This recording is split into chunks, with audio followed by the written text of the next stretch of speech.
नांदेड़ में पिछले एक हफ्ते से कोरोना मुतासरीन की तादाद में इजाफा देखने को मिल रहा है। रोजाना 200 से जायद नए मरीजों का इजाफा हो रहा है, जिसकी वजह से इंतजामिया भी शदीद फिक्रमंद हो गया है।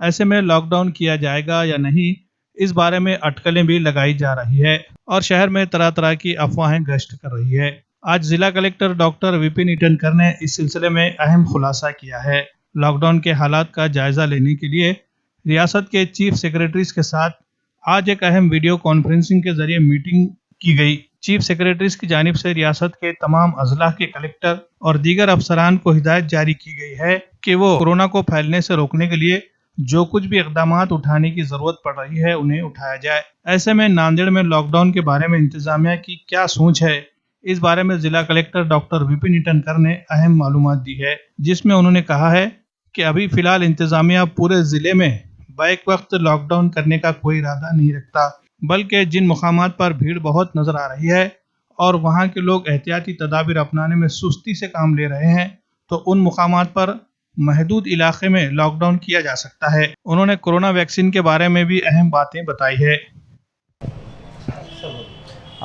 पिछले कुछ दिनों से अपनी केसेस जो है वो थोड़े पैमाने पे बढ़े हैं। इसके मुख्यतः दो कारण हमने जो जिला प्रशासन ने बैठ के हमने उसमें इंट्रोस्पेक्शन किया, तो दो कारण हमको लगे। एक तो हमारी टेस्टिंग काफ़ी हमने बढ़ा दी है और हमको अभी हमारी टेस्टिंग हो रही है 2200 से 2500 के बीच में, बट हमको अभी ये लेके जाना है 4000 से 5000 के बीच में। इससे क्या होगा कि अगर केसेस बढ़ेंगे लेकिन पॉजिटिविटी रेट कम आएंगे, क्योंकि जो असिम्टोमेटिक लोग हैं जो बीमारी लेके घूम रहे हैं वो भी हमारे पकड़ में आएंगे, तो इससे केसेस बढ़ सकते हैं लेकिन हमारी पॉजिटिविटी रेट उससे कम आएगा। तो ये एक दूसरा कारण है। और दूसरा, लोग है इनडिसिप्लिन बिहेवियर दिखा रहे हैं, यानी शादियों में कई हमारे जो छापे मारते हैं हमारे पथक, वहाँ पे देखता है कि 1-1 हज़ार 500-500 लोग जमा हो रहे हैं। तो अगर और तीसरी बात है कि लोग अफवाह फैला रहे हैं कि जिला प्रशासन लॉकडाउन लगाने वाला है। तो मैं as a collector, as a incident commander ये आपसे कहना चाहता हूँ कि पूरा लॉकडाउन तो नहीं होगा, लेकिन हम जो ये हमारे पॉजिटिव लोग आएंगे वो कहाँ से आ रहे हैं उसका विश्लेषण करके, जहाँ पे लोगों की गर्दी हो रही है अननेसेसरी, उस ऐसी जगहों को हम टारगेट करके वहाँ पे हम बंद करने का हम सोच सकते हैं। वो केसेस कैसे आते हैं उस पर डिपेंड रहेगा। इसलिए मेरी ये विनती है कि कैसे भी कोई भी अफवाहों पे आप यकीन ना करिए।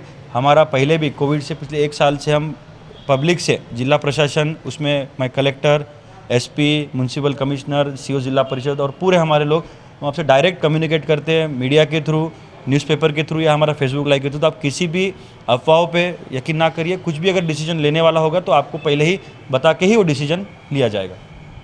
थँक्यू। ते मी सांगितलं की केसेसचं प्रमाण बघून आपण निर्णय घेऊ, म्हणजे जे डिस्कोर्स जिल्हा प्रशासन घेईल that should be congruent with the case load. म्हणजे केस खूप वाढले तर आम्हाला टप्प्याटप्प्याने आम्ही करू, एकत्रच आम्ही लॉकडाऊन लावून लोकांना आम्ही त्रास देण्याच्या मानस जिल्हा प्रशासनाचा बिलकुल नाही आहे।